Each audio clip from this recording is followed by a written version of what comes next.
আসসালামু আলাইকুম রহমতুল্লাহি ওবরাকাতু। আমরা আজকে একটা খুবই গুরুত্বপূর্ণ অঙ্ক নিয়ে আলোচনা করব, যে অঙ্কটা ক্লাস 6 থেকে শুরু করে পুরো চাকরি পরীক্ষার্থী পর্যন্ত সবার জন্যই গুরুত্বপূর্ণ। অঙ্কটা এমন একটা প্রশ্ন, সেটা হচ্ছে যে তিনটি ক্রমিক স্বাভাবিক সংখ্যার সমষ্টি 21, বড় ও ছোট সংখ্যার পার্থক্য কত? এটা হচ্ছে চাকরি লেভেলে আসে। তো ক্লাস 6 এবং ক্লাস 7 এই অঙ্কটা কিভাবে আসে, যে তিনটি ক্রমিক স্বাভাবিক সংখ্যার সমষ্টি 21, সংখ্যা তিনটি নির্ণয় করো। আবার ক্লাস 7-এ আসছে তিনটি ক্রমিক স্বাভাবিক সংখ্যার সমষ্টি 21, বড় এবং ছোট সংখ্যাটি এর সমষ্টি কত? যা হোক, তো চাকরি পরীক্ষায় এরকম আসে যে তিনটি ক্রমিক স্বাভাবিক সংখ্যার সমষ্টি 21 হলে বড় ও ছোট সংখ্যার পার্থক্য কত? তো বড় ও ছোট সংখ্যার পার্থক্য করার আগে আমাদেরকে কি করতে হবে? সংখ্যা তিনটা অবশ্যই বের করতে হবে। বের করে আগে দেখতে হবে যে বড় সংখ্যা কত আর ছোট সংখ্যাটা কত, তারপর আমরা বিয়োগ করলেই উত্তর পেয়ে যাব। তো ক্লাস 6-এ যেরকম আসে যে সমীকরণ গঠন করে সমাধান করো, আমাদের কি করতে হবে? বেসিক বুঝে সেভাবে অঙ্কটা করতে হবে। অঙ্কের যারা শর্টকাট নিয়ম করে করবেন ভালো, সমস্যা নাই, কিন্তু আসলে অঙ্ক আর ইংরেজি শর্টকাট কোনো নিয়ম হয় না। তাহলে আপনি ভবিষ্যতে ধরা খাবেন। যে কোনো জিনিস ডিটেলস জেনে সেটা সমাধান করার চেষ্টা করবেন। আসুন এটা সমাধান করি। তো ধরি প্রথম সংখ্যাটি এক্স। আমরা ধরে নিলাম প্রথম স্বাভাবিক সংখ্যাটি কত?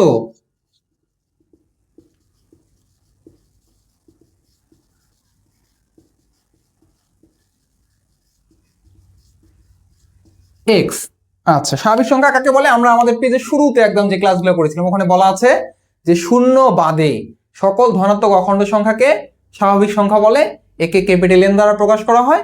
এন ইকুয়াল 1 2 3 4 5 6 চলবেই। আচ্ছা, তার মানে এন এর মানটা হচ্ছে কত?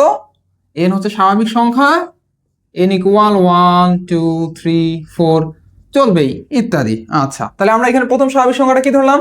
এক্স, মানে আমাদের অজানা সংখ্যা, আমরা এখনো জানি না যে কোনটা হবে সেটা। তাহলে এখন যেহেতু ক্রমিক স্বাভাবিক সংখ্যার কথা বলছে, তাহলে ক্রমিক মানে ক্রমান্বয়ে যেটা বাড়ে।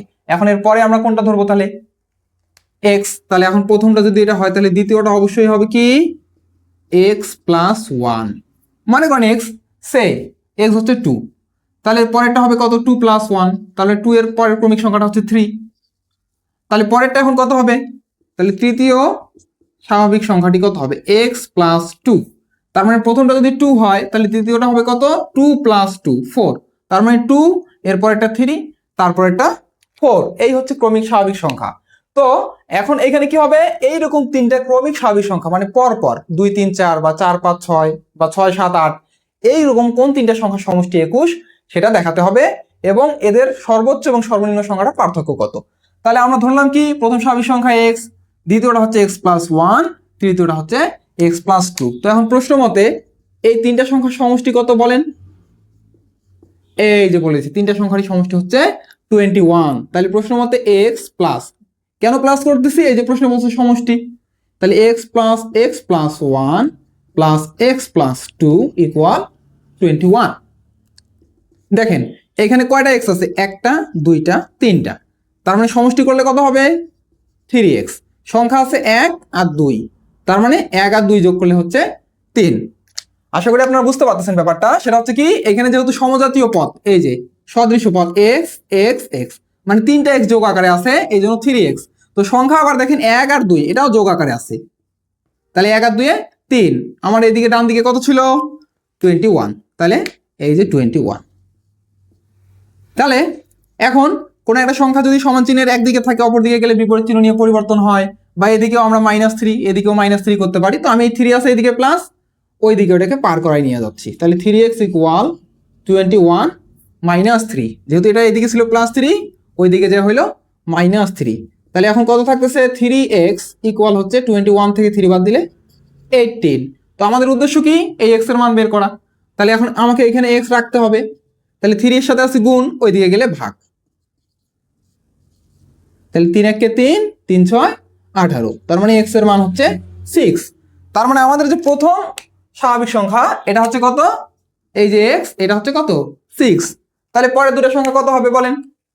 এটা যদি 6 হয় তাহলে পরেরটা হচ্ছে x প্লাস 1, তার মানে কত? 6 প্লাস 1 সেটা হচ্ছে 7। এরপরেরটা আবার কত? এই যে x প্লাস 2, তাহলে x প্লাস 2, তার মানে কত? 6 প্লাস 2 এটা হচ্ছে 8। তার মানে আমরা পেয়ে গেলাম আমাদের তিনটা ক্রমিক স্বাভাবিক সংখ্যা। একটা হচ্ছে কত? এটা হচ্ছে 6, এটা প্রথম। এরপরে যেটা পাইলাম 7, এটা হচ্ছে দ্বিতীয় ক্রমিক স্বাভাবিক সংখ্যা। আর এই যেটা পাইলাম তৃতীয় সংখ্যা, এটা হচ্ছে কত? 8। তো এখন 6 আর 7 যদি আমরা প্লাস করি তাহলে 13। 6 আর 7 13, এর সাথে 8 যোগ করলে হচ্ছে 21। এই তিনটা হচ্ছে ক্রমিক স্বাভাবিক সংখ্যা, পর পর কিন্তু 6 7 8, যোগফলটা কত? 21। এখন আমাদের প্রশ্নে কি বলছে দেখেন, বড় ও ছোট সংখ্যার পার্থক্য কত? তাহলে বড় সংখ্যা হচ্ছে 8 আর ছোট সংখ্যা হচ্ছে 6। তাহলে 8 থেকে 6 মাইনাস করলে কত? 2। তাহলে 2 কোন অপশনে আছে? অপশন নাম্বার ক। তাহলে এটাই হচ্ছে সঠিক উত্তর। সুতরাং আমরা চেষ্টা করব অঙ্কগুলোর ডিটেলস এবং যে কোনো ইংরেজি আমরা ডিটেলস বুঝে, বেসিক বুঝে করার চেষ্টা করব। তাহলে আমরা খুব সহজেই সেটা সমাধান করব এবং আমাদের মেমোরিতে সেটা দীর্ঘস্থায়ী হবে। আশা করি আপনারা বুঝতে পেরেছেন। আমি প্রথমে যে কথাটি বলেছি, আপনাদের কার কোন টপিকের উপর ক্লাস প্রয়োজন, আমরা চেষ্টা করব অবশ্যই সেই টপিকের উপরেই 1 to 10 যে কোনো ক্লাসের যে কোনো সাবজেক্ট, কোনো সমস্যা নাই আলহামদুলিল্লাহ। আমরা যে কোনো টপিক নিয়ে ক্লাস করাতে রাজি আছি। পাশাপাশি ইন্টারমিডিয়েটে যদি কারো ইংরেজি ক্লাসের প্রয়োজন হয়, কোন টপিকের উপর করালে ভালো হবে আপনারাই বলবেন, আমরা করানোর চেষ্টা করব। ধন্যবাদ আপনাদেরকে।